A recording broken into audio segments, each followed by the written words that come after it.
The monk sat perfectly still as the emperor demanded his deepest wisdom. "I'll give you all the gold in my treasury," the emperor insisted. The monk simply smiled and said nothing. In that moment, he demonstrated the most powerful secret of Buddhist practice, one that social media has made us completely forget. Today, I'm going to share 5 sacred teachings that Buddhist monks have protected for centuries. These aren't just principles for meditation.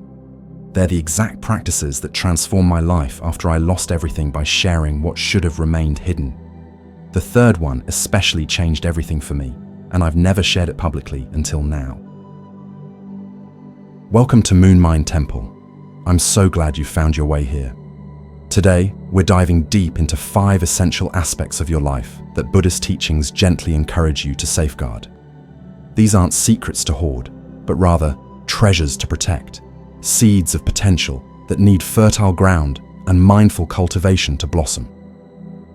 Consider this video your personal guide to navigating the complexities of modern communication with ancient wisdom. We will explore how certain things are best nurtured in the quiet sanctuary of your own heart, allowing you to cultivate a more peaceful, resilient, and truly authentic life. Let's begin with something incredibly precious: your inner peace. Imagine a pristine, still lake. Its surface reflects the world with perfect clarity, but a single pebble dropped into it creates ripples that distort the reflection. Our minds are much the same. True peace isn't found out there in the external world. It's cultivated within. It's the steady, calm center we learn to access despite the storms raging around us. But have you ever noticed how easily that inner peace can be disrupted? A harsh word, a critical comment, a fleeting moment of self-doubt. All these can send ripples through your inner lake, clouding its clarity. Buddhist teachings emphasize detachment, not in a cold, unfeeling way, but in a sense of healthy distance from unnecessary drama, from the opinions of others, and from the emotional tides that people try to pull you into. This isn't about becoming indifferent to the world, but becoming immune to its poison. Here's the catch. When we constantly broadcast our inner thoughts and emotions, we inadvertently hand over the remote control to our peace. We make our serenity contingent on the validation, approval, or even the moods of others. Seeking validation is a fundamental human desire, but it can become a trap. You might receive the affirmation you crave, but you might also be met with doubt, criticism, or even veiled jealousy. And those reactions, like pebbles tossed into the lake, can disrupt your inner calm. Instead of exposing your inner world to the changeable winds of external opinion, consider guarding it like a sacred temple. Share your kindness, share your wisdom, share your presence, but fiercely protect the serenity you've worked so hard to build. It's like protecting a delicate flame from the gusting wind. Now let's turn to the realm of thoughts. The Buddha famously said, "Your worst enemy cannot harm you as much as your own unguarded thoughts." Our minds are incredibly fertile ground. If we cultivate positive, compassionate thoughts, our inner landscape flourishes. But if we allow negativity to take root, it can quickly overgrow, choking the joy and vitality from our lives. It's all too easy to fall into patterns of complaining, criticizing ourselves and others, and dwelling on what's wrong. But each time we express negative thoughts, we not only burden ourselves, but also contribute to the collective negativity of the world. Words are potent, they can heal, but they can also wound, and once spoken, they cannot be unsaid. Let me share a classic Zen story. 2 monks, an elder and a junior, were traveling together. They came to a river with a strong current, where a beautiful woman stood, unable to cross.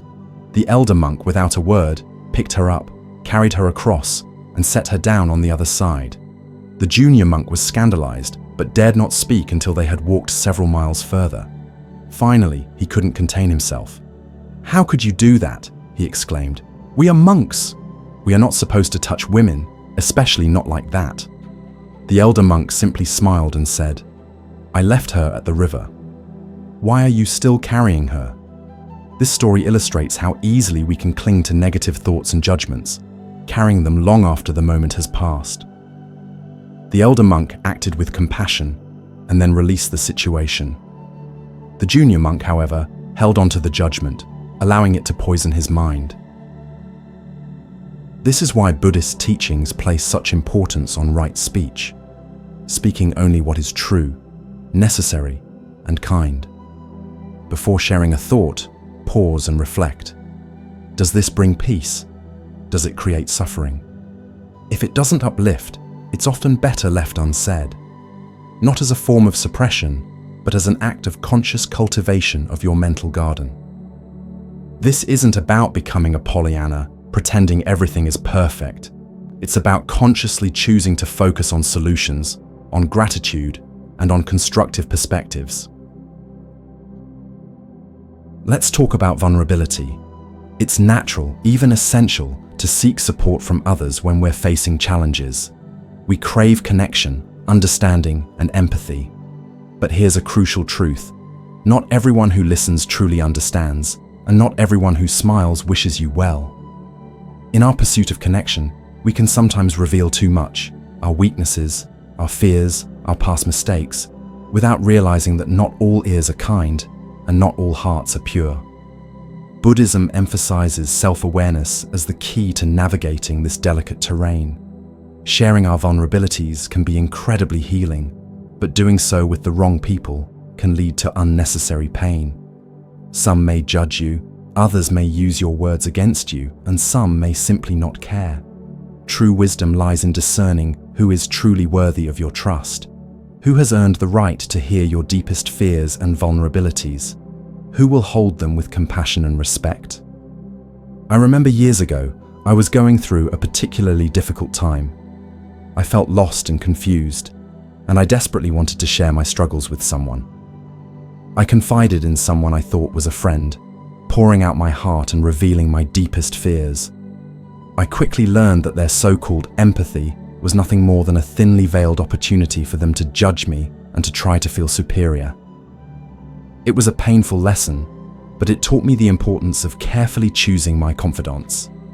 Before opening your heart, ask yourself, is this person truly capable of understanding my struggles with compassion, or am I exposing myself to unnecessary harm?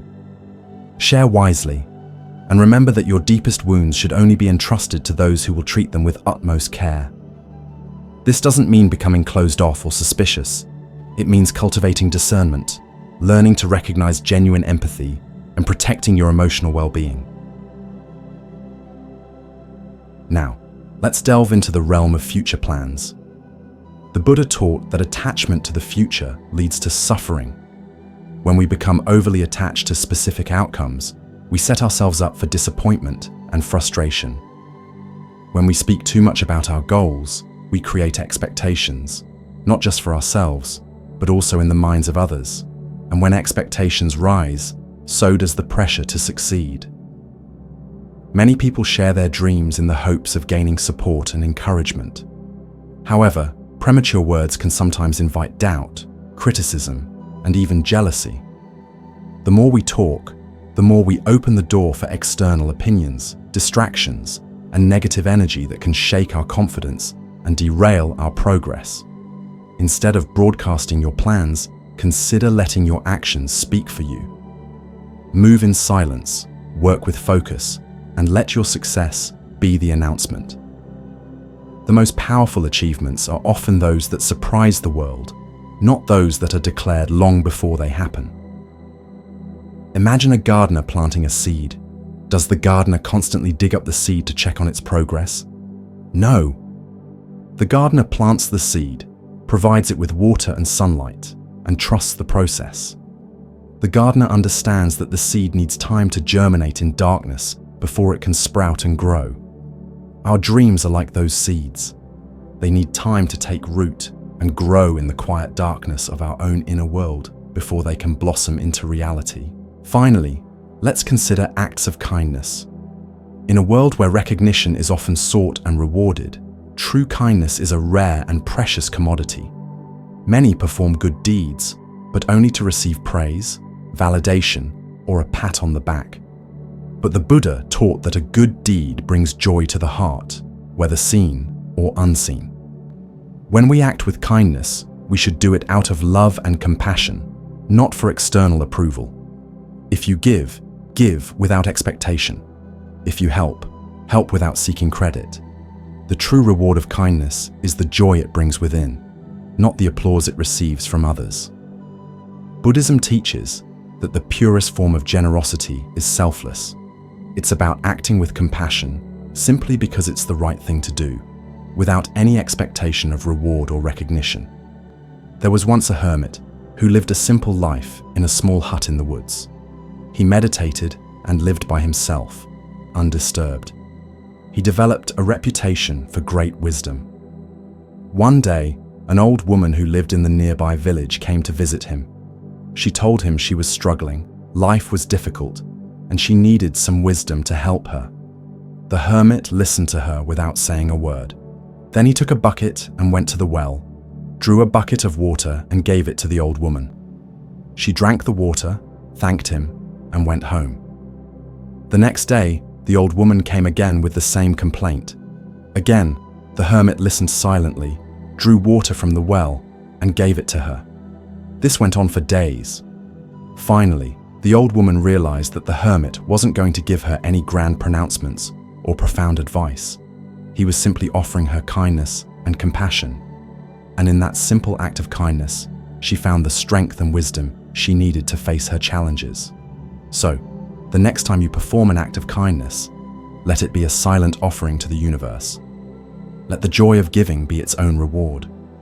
The greatest blessings are often those that need no recognition. Silence is not emptiness. It is wisdom.